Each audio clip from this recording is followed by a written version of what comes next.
ரொம்ப ஹெல்த்தியான குதிரைவாலி அரிசி சாதம் குக்கரில் எப்படி செய்கிறது அப்படின்னு தாங்க பார்க்க போகிறோம்.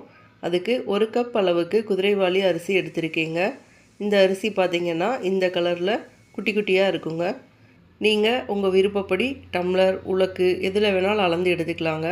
அரிசியை ஒரு பாத்திரத்துக்குள்ளே இல்லாட்டி பவுலில் மாற்றிக்கலாங்க.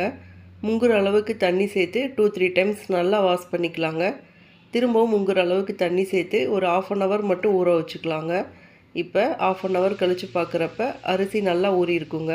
அடுத்ததாக அரிசி ஊற வச்ச தண்ணியவே 2 கப் அளவுக்கு குக்கருக்குள்ளே ஊற்றிக்கலாங்க. ஊற வச்ச அரிசியையும் சேர்த்துக்கங்க. அரிசிக்கு தேவையான அளவு உப்பு சேர்த்துக்கங்க. சேர்த்துட்டு 1 டைம் நல்லா மிக்ஸ் பண்ணி விட்டுக்கலாங்க. இப்போ குக்கரில் மூடியை போட்டுக்கலாங்க. 2 விசில் மீடியம் ஃப்ளேமில் விட்டு எடுத்துக்கலாங்க. இப்போ 2 விசில் கழித்து பார்க்குறப்ப ரைஸ் நல்லா குக் ஆகிருக்குங்க. 1 டைம் நல்லா கலந்து விட்டுக்கோங்க.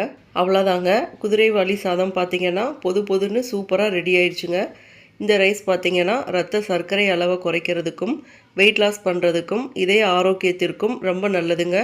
இதே மாதிரி திணை அரிசி, வரகரிசி, சிவப்பு அரிசி, கவுனி அரிசி, பார்லி அரிசி, பாஸ்மதி அரிசி, கேரளா மட்டை அரிசி இது எல்லாமே குக்கரில் எப்படி சமைக்கிறதுன்ற வீடியோ அப்லோட் பண்ணியிருக்கேங்க.